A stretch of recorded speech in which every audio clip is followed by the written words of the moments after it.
আপনারা কথা বলবেন। আগামীকাল দুপুর 2টায় থাকতে চান কি চান না? আর আমি প্রতিনিয়ত এই রাজপথে কথা বলতেছি, আপনারা সবাই নবীর বিরুদ্ধে যখন কে কথা বলবে তখন সে কোন দল করে আর কোন ক্ষমতাবান এটা দেখার টাইম নাই।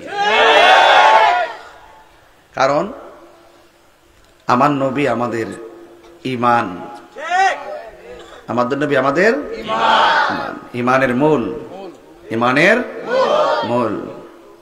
আমার দোস্ত বলে গেছে, আল্লাহ মানা নবী মানা নয়, নবী মানলেই আল্লাহ মানা হয়। এটা সুন্নিদের অন্তরে কি আছে? আরো জোরে আছে? তাইলে আপনি মনে করেন, তাইলে আপনার জিন্দেগি বন্দেগি সব কাজে লাগবে। এখন যদি আমি আপনাদেরকে প্রশ্ন করি, নামাজ যে 5 ওয়াক্ত পড়ছেন কবুল হয়েছে কিনা জানেননি? রোজা যে 30 দিন রাখছেন কবুল হয়েছে কিনা জানেননি? তো আপনার কাছে রোজা, নামাজ, রোজা সবকিছু আবাদত শুধু করতেই আছেন, এটার গ্যারান্টি কার্ড আপনার কাছে নাই, ওয়ারেন্টি কার্ড আপনার কাছে নাই। আল্লাহ না করুক মরার পরে যদি আল্লাহ আমরা ধরে, এক নামাজের হিসাব দে, হাসরের মাঠে তো প্রথম হিসাব হবে নামাজের হিসাব, ঠিক না? এক নামাজের হিসাব দে, তখন আমরা নামাজের হিসাব দিব। আল্লাহ এত রাকাত, এত এত এত বন্দিগি করছি। আল্লাহ বলবে বন্দিগি তো করছো, কিন্তু কবুল হয়েছে কিনা তোমরা জানো নি? আল্লাহ জানি না। তো ধরেন না একটা নামাজও কবুল হয় নাই, একটা রোজাও কবুল হয় নাই, তাইলে আপনার উপায়টা কি হবে? কারণ আপনার কাছে তো ইবাদত কবুলের গ্যারান্টি কার্ডও নাই, ওয়ারেন্টি কার্ডও। তখন আমি আপনি একটা কথাই বলবো, আল্লাহ গ্যারান্টি কার্ড নাই, ওয়ারেন্টি কার্ড নাই, ইবাদত করেছি, রোজা রেখেছি, হজ করেছি, যাকাত দিয়েছি, জিকির করেছি, বন্দেগী করেছি, দান করেছি, অনেক কিছু করেছি, গ্যারান্টি কার্ড নাই, ওয়ারেন্টি কার্ড নাই। এখন কি করব? তবে একটা কথা শুনো, ইবাদত কবুলের গ্যারান্টি কার্ড তো নাই, তবে দুনিয়া থেকে একটা গ্যারান্টি কার্ড নিয়ে এসেছি। সেটা হলো যাকে ভালোবাসলে তুমি খুশি হও, সেই নবীকে ভালোবাসার গ্যারান্টি কার্ড নিয়ে এসেছি। হাত করে বলেন ঠিক কিনা?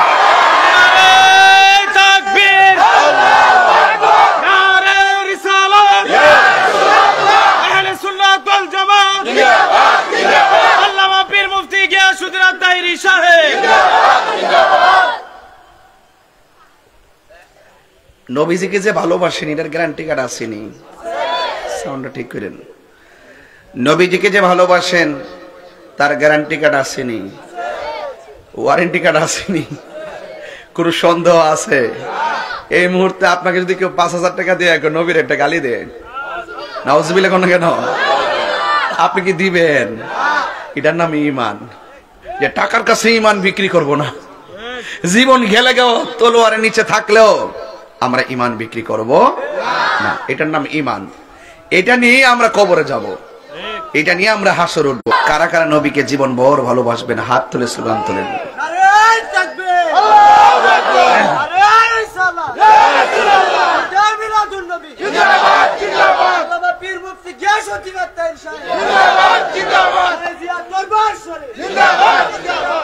আল্লাহু আকবার জোরে বলেন, আরো জোরে কেন আল্লাহু আকবার।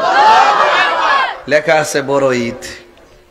আমরা দেশের কিছু কাঠমোল্লা আছে, এখন এটা আমি কি ইট মোল্লা, এর কপালও পাথর, কপালও কি পাথর। আমরা দেশে কিছু ইট মোল্লা আছে, এই ইট মোল্লা গুলো বলে যে বড় ঈদ আবার পাইছে কই, বড় ঈদ আবার পাইছে কই। বড় ঈদ মানে ঈদে আজম, সবচেয়ে বেহতের ঈদে মিলাদুন নবী। সুবহানাল্লাহ বলতেন না? এরা ওয়াজ করতেছে দুইটা ঈদ ছাড়া আর কোন ঈদ নাই। 1 নম্বর ঈদুল ফিতর, 2 নম্বর ঈদুল আজহা। এই 2 ঈদ ছাড়া নাকি কোনো ঈদ নাই। এরা বলে কয়টা ঈদ? এখন আমরা কয়টা কই শোনেন।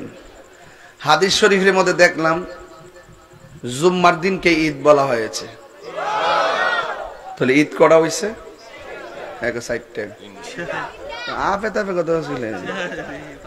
পাঁচটা বলে কয়টা হয়েছে? আর এটা ইমানি আলোচনা তো, বুঝেন না কেন? এটা দিয়ে তো দাদা দাঁত ভাঙ্গা জবাব দিবেন, দলিল লাগতো না, ছোট্ট পোলাপনেদেরকে জবাব দিতে পারবে। কথা বলেন ঠিক কিনা? আমি ব্রেইনে ঢুকাই দিচ্ছি, ওয়াশ করে দিচ্ছি আপনাদেরকে। দলিল ছাড়া কেমনে জবাব দিবেন তাদের সাথে, এরপর আমাদের সাথে বসাই দিবেন। তো এই আমরা ঈদ উল ফিতরকেও পাইছি ঈদ, ঈদ উল আজহাকেও পাইছি। কয়টা হইল? আচ্ছা, ঈদুল জুমা, জুমার দিনকে হাদিসে ঈদ বলা হয়েছে। কয়টা হয়েছে? হাদিসের মধ্যে ঈদুল আরাফা, ঈদে আরাফা, আরাফার দিনকে ঈদ বলা হয়েছে। কয়টা হয়েছে? চারটা। এই চারটা ঈদ হাদিস দ্বারা প্রমাণ। চারটা ঈদ কি দিয়া প্রমাণ? কি দিয়া প্রমাণ? এই জন্য চারোটা ঈদের মধ্যে ইবাদত আছে না নাই? ঈদুল ফিতর না গেলে গুনাহ হবে নি? হবে। ঈদুল ফিতর না গেলে গুনাহ হবে নি? ঈদুল আজহায় না গেলে গুনাহ হবে নি? ঈদুল জুমা, জুমায় না গেলে গুনাহ হবে নি? ঈদুল আরাফা, আরাফাকে অস্বীকার করলে গুনাহ হবে নি? আচ্ছা, তাহলে এই ঈদ, ঈদুল ফিতর, ঈদুল আজহা হাদিস দ্বারা প্রমাণ। কোরআনে কোথাও কি ঈদুল আজহা, ঈদুল ফিতর বের করতে পারবেন? লেখা আসেনি, নিয়তটা লেখা আসেনি কোরআন শরীফে। মা সিত্তাতি তাকবীরাতি কোরআনে আসেনি? আছে কই? হাদিসে আছে। কোথায়? হাদিসে। তাহলে ঈদুল ফিতর, ঈদুল আজহা, ঈদুল জুমা, ঈদে আরাফা এগুলো হাদিস দ্বারা প্রমাণ। আর নবীর শুভ আগমনে নিয়ামত পেয়ে খুশি করা, এটা কোরআন দ্বারা প্রমাণ। কি দ্বারা প্রমাণ? মোল্লারা তো কোরআন ছাড়া কিছু বুঝে না, হাদিস মানতেও চায় না। দেখেন, এরা স্বার্থের জন্য ইসলামটারে ব্যবহার করে। যতটুকু এদের সাথে মিলে অতটুকু প্রচার করে, যতটুকু মিলে না এতটুকু প্রচার করে না। তাহলে নবীর আগমনে খুশি হওয়া, এটাকে বলা, এটা কোরআন দ্বারা প্রমাণ। সুবহানাল্লাহ বলবেন না? তাহলে এই জন্য ঈদ হলো দুই প্রকার। ঈদ কয় প্রকার? একটা ঈদে শারঈ আর একটা ঈদে সুরুর। ঈদে সুরুর মানে কি? এটা এমনিতে খুশি হয়। আমি জেলাকে আসছি, আপনারা খুশি কিনা? যদি কই যে খুশির আরবি কি? ঈদ। খুশির আরবি কি? তাই রোজার আজকে আসছে, আজকে আমরা ঈদের মতো লাগতেছে। ঈদ অর্থ কি? অনেক ঈদ দিয়ে যদি আপনি কোরআন শরীফ থেকে আর হাদিস থেকে দলিল খুঁজেন তাহলে কাম হইব? তাহলে খুশির কোনো শেষ নাই, খুশির কোনো শেষ নাই। এজন্য শুধুমাত্র সবকিছুতে দলিল খুঁজতে যাবেন না। তাইলে ঈদুল আজহা, ঈদুল ফিতর হাদিস দ্বারা প্রমাণ, আর ঈদে মিলাদুন নবী কোরআন দ্বারা প্রমাণ। জোরে কোন সুবহানাল্লাহ। এখন বলবেন হুজুর কিভাবে? আল্লাহ কোরআনে বলছেন, কুল বিফাদলিল্লাহি ওয়া বিরহমাতিহি ফাবিযালিকা ফালইফরাহু হুয়া খায়রুম মিম্মা ইয়াজমাউন। আল্লাহ বলছেন, হে বন্ধু আপনি বলে দিন, কুল বিফাদলিল্লাহ, হে রাসূল আপনি বলে দিন, আমি আল্লাহর পক্ষ থেকে আপনার উম্মত যদি কোনো ফজল পায়, দয়া পায়, সে যেন আনন্দ করে। আবার বলছে ওয়া বিরহমাতিহি, এবং আমি আল্লাহর পক্ষ থেকে সে যদি রহমত পায় সে যেন আনন্দ করে। এখন আপনারা বলেন, সারা পৃথিবীর রহমত এক পাল্লাই, আমার নবী আর এক পাল্লাই, নিয়ামত কোনটা হবে? আর জোরে কোন নিয়ামত কোনটা হবে? আমার নবীতে হবে। এই জন্য নবীকে পেয়ে আমরা খুশি কি একদিন না প্রতিদিন? আর জোরে কোন না। এই জন্য সুন্নিরা সারা বছরই লেখে পবিত্র ঈদে মিলাদুন নবী সাল্লাল্লাহু আলাইহি ওয়াসাল্লাম উপলক্ষে সুন্নি মহাসম্মেলন। জোরে কোন না সুবহানাল্লাহ। এই যে সম্মেলনটা লেখেন, এই সম্মেলন কিন্তু সর্বপ্রথম করছে আমার আল্লাহ। সম্মেলনটা প্রথম কে করছে? আল্লাহ। ওই আল্লাহ যখন সম্মেলন করছে তখন আল্লাহ পাক সকল নবীদের রুহুর থেকে ওয়াদা নিছে, ওয়াইজ আখাযাল্লাহু মিসাকান নাবিয়্যিন। হে বন্ধু, স্মরণ করুন সেই সময়ের কথা যখন আল্লাহ সকল নবীদের কাছ থেকে ওয়াদা নিছিলেন। কি? হে নবীগণ, আমার বন্ধু দুনিয়াতে যাবে সবার পরে, তোমরা যাবে আগে, গিয়ে শুধু বলবে আমার নবী আসতেছে। শুধু এই এলানটা দিবে, আমি আল্লাহ তোমাদেরকে আমার পক্ষ থেকে আসমানি কিতাব দিব, তোমাদেরকে নবুয়তি দিব, তাইলে বোঝা গেল নবীর শুভ আগমন এটা নতুন নয়, এটা পুরান। অনেকে বলেন যে নবীজি দুনিয়াতে আইসা 40 বছর পর নবুয়তি পাইয়া নবী হইছে। একটু জোরে কন্যা বাজার নাউজুবিল্লাহ। নবী কি দুনিয়াতে আইসা 40 বছর পর নবুয়তি পাইয়া নবী হইছে, নাকি দুনিয়াতে আসছে নবী হইয়া? তো দুনিয়াতে আসার আগে নবী ছিল কি ছিল না? যখন আদম নাই তখনও নবী ছিল কিনা? যখন নাই নাই কিছুই নাই তখন নবী ছিল কিনা? এই জন্য রাসূল বলছেন ইয়াদুরু ফিল কুদরাতি হাইসু শা আল্লাহু তাআলা ওয়া লাম ইয়াকুন ফি যালিকাল ওয়াক্তে। ওই সময়ের ভিতরে আল্লাহ আমাকে যেখানে মন চাইছে সেখানেই ঘুরাইছে, আর যখন আমারে ঘুরাইছে তখন ওই টাইমের ভিতরে লৌহ ছিল না, কলমও ছিল না। আজকে ওই জাহেলে মুরাক্কাব নায়েবে শয়তান যারা বলে যে নবীজিকে নাকি সৃষ্টি করার আগে নাকি কলম বানাইছে, দেখছেন না আলামতরা? কলম বানাইছে, লৌহ বানাইছে, আরশ বানাইছে, কুরসি বানাইছে। সর্বপ্রথম বানাইছে কারে? নবীরে। পাঠাইছে সবার পরে নবীকে। এতে কি নবী সম্মান কমে গেছে? না। রাসূল বলছেন আনা খাতামুন নাবিয়্যিন লা নাবিয়্যা বাদি, আমি নবী হলাম শেষ নবী, আমার পরে আর কোন নবী আসবে না। এখন অনেকেই বলেন যে আমার নবী দুনিয়াতে এসেছেন, যে নবীজি দুনিয়াতে আসার পরে নবীজিকে ওই মাঝে মাঝে যে পাথরের সালাম দিত এটা নাকি একটা মুজিজা স্বরূপ। আচ্ছা কোন তো কারামত হয় ওলিদের মাধ্যমে, মুজিজা হয় নবীদের মাধ্যমে। তো পাথরে যে নবীরে সালাম দিছে, যদি এটা মুজিজাই হয় তাহলে বুঝতে হবে আমার নবী নবী, এই জন্যই পাথর চিনেছে। কথা বলেন ঠিক? অন পাথর নবীরে চিনে কিন্তু মানুষ, তাহলে তাদের কপালে শনি আছে না নাই? গজব কি এমনি আসে? মাজার ভাঙা শুরু করছে, ফাহাদা যায় যখন আল্লাহর পক্ষ থেকে গজব শুরু গেছে গা, তখন মসজিদে যায় হেরা হেরে কামড়া কামড়ি শুরু করছে। এখন এদের কাছ থেকে মাজারও নিরাপদ না, মসজিদও নিরাপদ না। এদের পুরা ইসলামটাই একটা বিনোদনের মতন ব্যবহার করতেছে। কথা কোন ঠিক কিনা? ওরা যেই দিকে মেঘ সেদিকে ছাতা। আমরা সুন্নিরা রাজনীতির মসনদ দখল করার জন্য কথা বলি না, আমরা মদিনাওয়ালার প্রেমে কথা বলি। কথা বলেন ঠিক কিনা? এতে কোনো সন্দেহ আছে? এই জন্য সুন্নিরা বহুত লোক কইছে না এবার তাহিরিরে দরবারে আইতাছে। আর এবার আমি তো প্রস্তুত হই, জেল হইলে তো বেড়াইতের জন্য হইব, ফাঁসি হইলে বেড়াইতের জন্য হইব। হ্যাঁ, নবীর পক্ষে থাকতে চাই কি চাই না? এরপরে দুশ্মনরা দুশ্মনী করলে আমাদের কোনো আপত্তি নাই। এই জন্য মনে রাখবেন, আমরা সবসময় নবীর মহব্বতকে হৃদয়ে ধারণ করতে হবে, কারণ কবরে আমার নবী ছাড়া কোনো উপায়, হাসরে নবী ছাড়া কোনো আপন। বোঝাতে পেরেছি? এবার আসেন, তাহলে ঈদ কয়টা পাইছি বাজান? 4টা। সবচেয়ে বেহেতের, আমার নবী যদি না আসতো ঈদুল ফিতর কি হইতো? আজহা কি হইতো? জুমা কি হইতো? এই জুমার নামাজের ভিতরে বৈঠক আছে না নাই? ঈদের নামাজে বৈঠক আছে না নাই? আজহার নামাজে বৈঠক আছে না নাই? ওই বৈঠকের ভিতরে দুরূদ শরীফ আছে না নাই? আল্লাহুম্মা সাল্লি আলা মুহাম্মদ ওয়া আলা আলি মুহাম্মদ। সুবহানাল্লাহ বলবেন না? নবীর উপরে সালাম, নবীর আহলে বায়তের উপরেও সালাম, বলেন না সুবহানাল্লাহ। তাইলে আমার যুবকরা এখন থেকে ক্লিয়ার তো? তাইলে আমরা বলবো, যদি কেউ বলে ঈদ মাত্র 2টা, তাহলে এরা হইলো বাটফার। এরা কি? ওরা তথ্য গোপন করেছে। আমার এই যুবকদেরকে ওই সমস্ত বাটপারদের কবলে পড়তে দেওয়া যাবে না। আমাদের কথা বিশ্বাস হয়তো?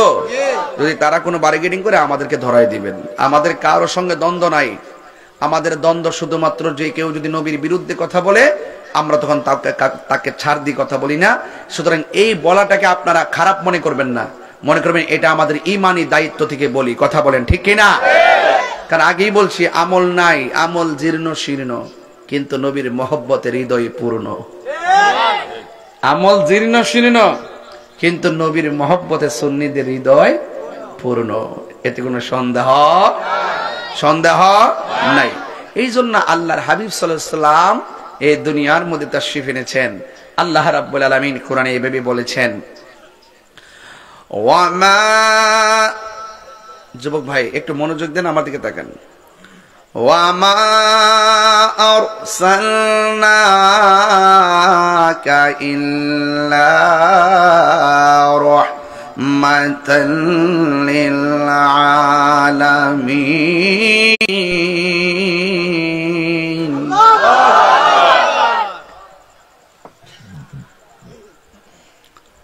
قد جاءكم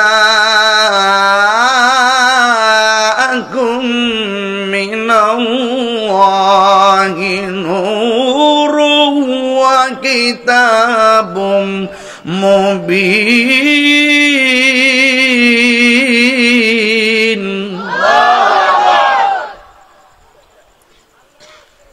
একটা কথা বানায় বলবো না, খুব মনোযোগ দিবেন।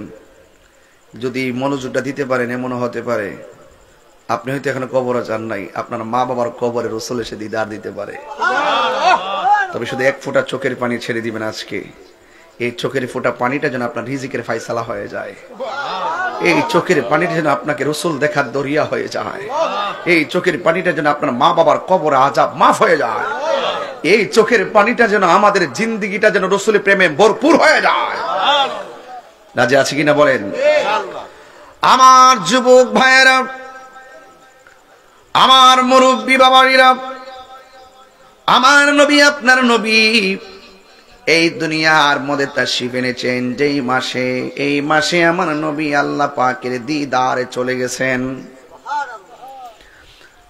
অনেকে আমার নবীর ব্যাপারে বলেন আমার নবী নাকি এখন রওজা মুবারকে মরা অবস্থায় পড়ে আছে।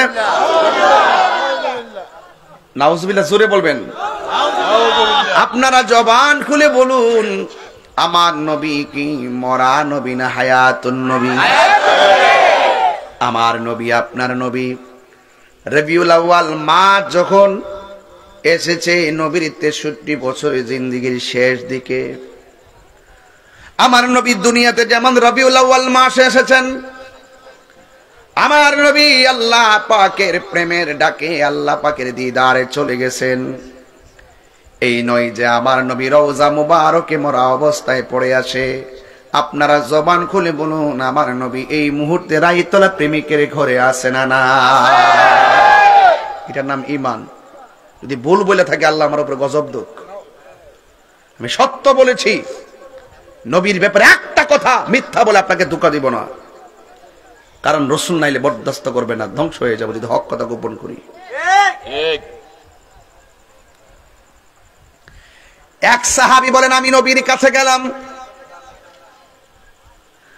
নবীর কাছে গিয়ে দেখলাম আল্লাহর হাবিব লাল রঙের চাদর পরে বসে আছে। আমি একবার নবীর চেহারা মুবারকের দিকে তাকাইছি, আর একবার আমি আল্লাহ পাকের আসমানের দিকে আমি তাকাইছি। আমি নবীর দিকে তাকাইয়া আসমানের চাঁদের দিকে তাকাইয়া ওই সাহাবী বলেন আমি তাকাইয়া দেখলাম আমার নবী চাঁদের চেয়েও আরো সুন্দর। আল্লাহু আকবার। আমার যুবক ভাইয়েরা, আমার নবী আপনার নবী সাল্লাল্লাহু তাআলা আলাইহি ওয়াসাল্লাম রাস্তা দিয়ে যেই মাত্র আমার নবী হেঁটে যেতেন, আমার নবীর কদম মুবারকের তলায় যদি কোনো পাথর পড়তেন, সালাম দিয়ে পাথরটা তোলার মতো নরম হয়ে যেত। আমার নবী বলে আমার উপরে নবুয়তি এখনো প্রকাশ হয় নাই, আমি আল্লাহ পাকের হুকুমে নিজেকে গোপন রেখেছি। কারণ আমার নবী নিজের জবান মুবারকে আল্লাহর কথা ছাড়া কোনো কথা বলে না। কারণ নবীর কথা হাকিকতে জবান খুলে বলেন কার কথা? ওয়ামা ইয়ানতিকু আনিল হাওয়া ইন হুয়া ইল্লা ওয়াহয়ু ইউহা। আল্লাহর কথা ছাড়া নবী কোনো কথা বলে না। আল্লাহর হাবিব বলেন ওই পাথরটাকে আমি এখনো চিনি, যেই পাথরটা আমি নবীর সালাম দিয়েছে। আমার নবী এমন নবী যাকে পাথরে সালাম দেয়, পাথর আমার নবীর চিনে, মানুষ আমার নবীর যে পাথর আমার নবীর চিনে, ওই রাস্তার পাথর কুড়াইয়া নিয়া কাফেররা আমার নবীর গায়ের মধ্যে পাথর মেরে দিয়েছে। জোরে কর নাউজুবিল্লাহ। নবীকে ভালোবাসার নামই হলো ঈমান।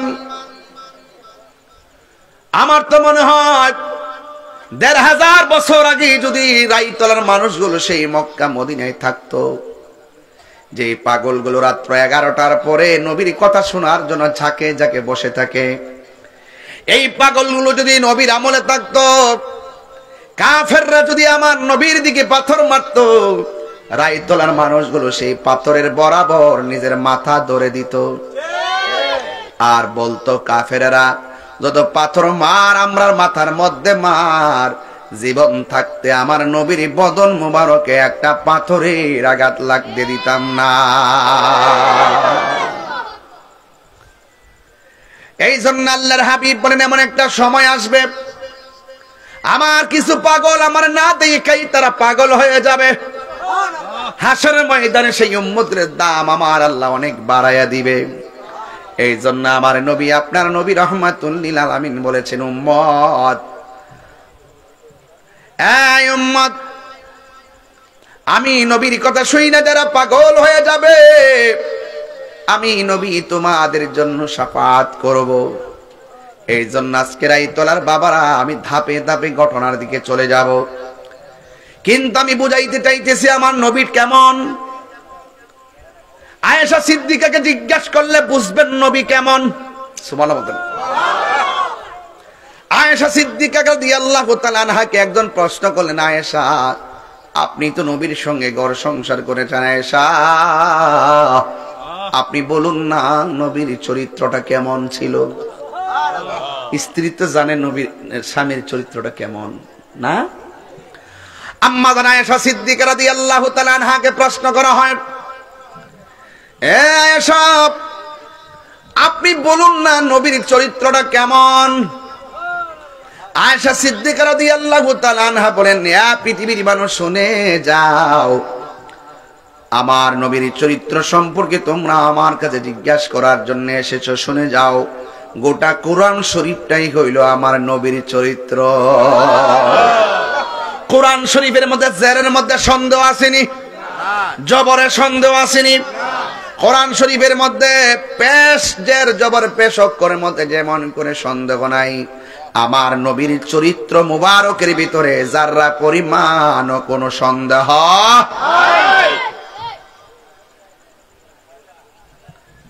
এই জন্য আয়েশা সিদ্দিকা রাদিয়াল্লাহু তাআলা আনহাকে প্রশ্ন করা হলো, এ আয়েশা, ইউসুফ নবীর মজলিসে মিশরের মেয়েরা গিয়ে ইউসুফ নবীর সুন্দর নূরানী চেহারা দেখে ফল কাটতে গিয়ে আঙ্গুল কাটতে ফেলাইছে, টের পাই নাই। আর ওই মজলিসের মধ্যে যদি আমার নবী যাইতো, তাইলে বলো না মিশরের মেয়েরা কি করত। আয়েশা সিদ্দিকা রাদিয়াল্লাহু তাআলা আনহা বলেন, এ পৃথিবীর মানুষ, ইউসুফ নবীর মজলিসের মধ্যে যদি আমার নবী সেই দিন যাইতেন, ওরা ফল কাটতে যায় আঙ্গুল কাটছে দূরের কথা, আমার নবীরে তারা যদি দেখতো ফল কাটতে যায় কলিজা কাটটা ফেলাইতো, এরপরেও যাররা পরিমাণ টের পেত না। আল্লাহু আকবার বলেন না কেন? আর যখন আল্লাহু আকবার। এই জন্য আমার নবী রহমত, ওই রহমতকে মানার নামই হলো ঈমান। ওই নবীর সঙ্গে দুশ্মনী করলে হয়ে যাবে বেঈমান, ঠিক কি না বলেন? এই মুহূর্তে আল্লাহ যদি আমার তৌফিক দিত, রায়তলা গোরস্থানে আসার আগে দেখলাম একটা সুন্দর গেট করা আছে নাকি? রায়তলা না সামবাড়ি?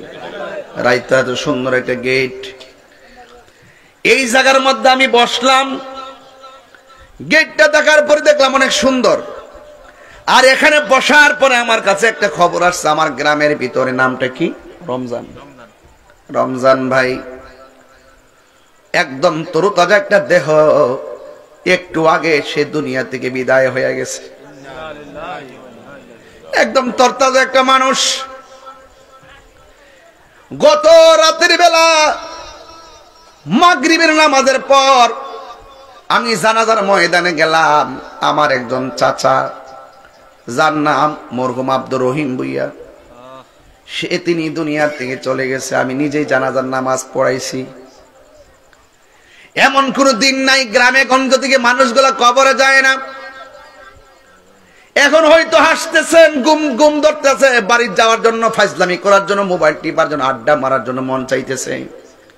কিন্তু যে কোনো বয়সে, যে কোনো সময়ে, যে কোনো মুহূর্তে আমাদের কাছে আজরাইল চলে আসতে পারে।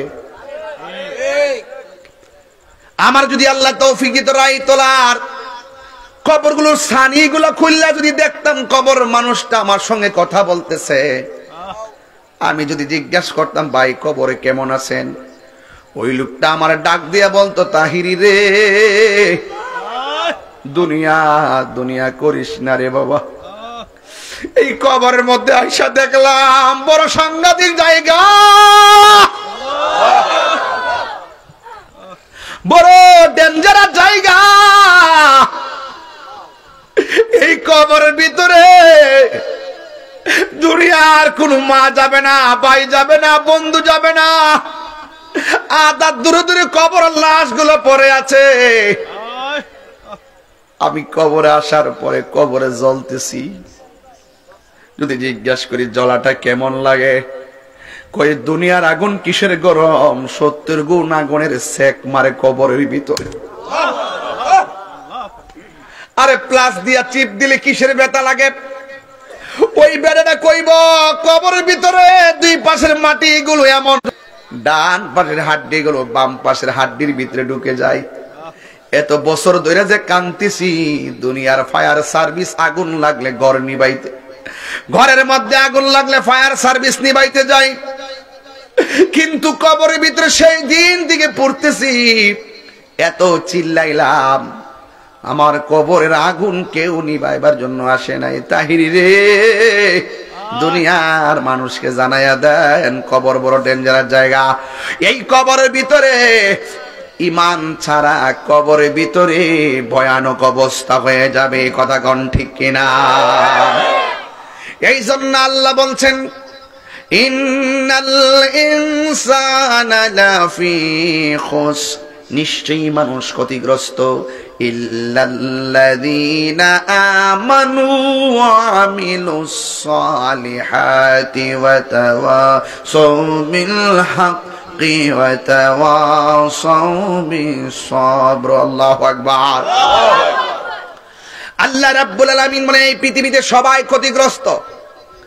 দুইটা কোয়ালিটি যার মধ্যে থাকবে সে কোনোদিন ক্ষতিগ্রস্ত হবে না। এর মধ্যে এক নম্বর হলো যারা ইমানদার। ইমানদাররা দেখবা দুনিয়াতে ঘর নাই, বাড়ি নাই, কিচ্ছু নাই, গাছতলায় বাস করে। কবর জিন্দেগি খবর নিয়ে দেখবা তার কবরে যাওয়ার সাথে সাথে আমার আল্লাহ জান্নাতের গালিচা বিছায়া দিছে। তাকবীর, আল্লাহু আকবার, নারে রিসালাত, ইয়া রাসূলুল্লাহ। পবিত্র ঈদে মিলাদুন নবী জিন্দাবাদ জিন্দাবাদ, মিলাদ কিয়ামের আলো ঘরে ঘরে জালো। আমার যুবক ভাইরা, কি দিয়া ওয়াজ বুঝাইতাম। আমার আল্লাহ বলেন, ওয়াবাশশিরিল, আমি যে কোরআন শরীফ পড়ে আপনি কষ্ট পান, একটা কথা ভাঙ্গা দিয়ে আগেই, আমি অনেক আগে ওয়াজ করতাম, স্টেজে উঠলে কিন্তু আধা ঘন্টা জিকির করতাম। এখন কি আগের মতো এটা করি? কারণ আছে, জিকির করা জায়েজ আছে, বয়সও জায়েজ আছে, দাঁড়ায়ও জায়েজ আছে। এমন ভাবে জিকির করে যেন লোকে তোমাকে পাগল বলে। কিন্তু এখন এমন এক যুগে পড়ছি, মিডিয়ার যুগে, যারা এগুলাকে বিকৃত করে ফেলে। এই জন্য আপনারা লাস্টে জিকির করবেন, রাজি আছেন তো ইনশাল্লাহ? কিন্তু আদবের সাথে জিকির করবেন, ইনশাল্লাহ। কর না কেন? আদবের সাথে, যেন কেউ আমাদেরকে নিয়ে কোনো ধরনের কিছু বলতে না পারে। তবে বেশি বেশি কোরআন তেলাওয়াত কেন করতেছি? কোরআন তেলাওয়াত করলে এবং শুনলে ঈমান তাজা হয়। যেরকম সুবহানাল্লাহ বলবেন না? এই জন্য আপনারা কেউ কষ্ট নেবেন না। আমার একাডেমিক কথাগুলো শোনেন, যেহেতু আমার দেশ বিদেশে আলোচনাগুলো যায়, এই জন্য অনেকে তাকায় আছে বিদেশ থেকে যে রায়তলাতে তাহির হুজুর কি আলোচনা করছে, একটু আমাকে ধারণা দিতে হবে যে আমরা শিক্ষণীয় কিছু কথা বলতেছি। কথা বলেন ঠিক কিনা? তাহলে এই জন্য আপনারা একটু আমার দিকে তাকিয়ে থাকবেন, কেউ বাড়ির দিকে যাবেন না, একটু আমার দিকে থাকবেন। ছোট্ট ছেলেরা যারা ঘুম আসছে এখানেই ঘুমায় যাইবা, যাওয়ার সময় তোমাদেরকে বাড়িতে পৌঁছে দেওয়া হবে ইনশাআল্লাহ। সবাই বলেন আল্লাহু আকবার বলেন। তাহলে এখানে কে কে ইমানদার একটু হাত তুলেন, সোজা করেন। হ্যাঁ ইমানদার যারা, এই যে একটা এক হাত, এই যে ওই যে ডলার খায় দেখছেন, এই যে কালো গেঞ্জি, তুমি 2 হাত তুলো। ওই যে মাঝখানে ছেলেটা দেখো তো, ও আচ্ছা ওর 1 হাত নাই। সোজা করেন, এইভাবে সোজা করেন, আমার সাথে সোজা করেন। আমি ঘুমাইন্য কথা দেখতে পারি না, এগুলো আমার একটা অভ্যাস আছে। এবার একটা স্লোগান দিবেন সুন্দর করে, শাইন দাও তো। নারে তাকবীর, আল্লাহু আকবার, নারে রিসালাত, ইয়া রাসূলুল্লাহ, নূর নবীজির আলো, ঘরে ঘরে আলো, জিন্দা নবীর আলো, ঘরে ঘরে আলো, সকল ঈদের সেরা ঈদ, আল্লামা পীর মুফতি গিয়াসউদ্দিন আত-তাহিরি সাহেব।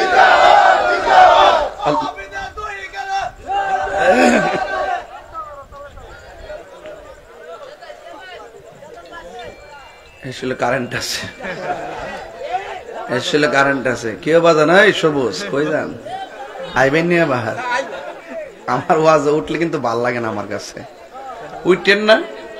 গণনাটার ঢুকতে আগে একটু আমি চতুর্দিকে পিলার গুলা দিতেছি যেন বাতিল ঢুকতে না পারে, ঠিক কি রকম? বাতিলের কোন স্থান রাইতলাতে, বাতিলের কোন স্থান। যারা আছে সব সুসা, যারা আছে তারা কি সুসরা। তো বালাদানের দরিদ্র বিক্রি করতে হইব, ঠিক না?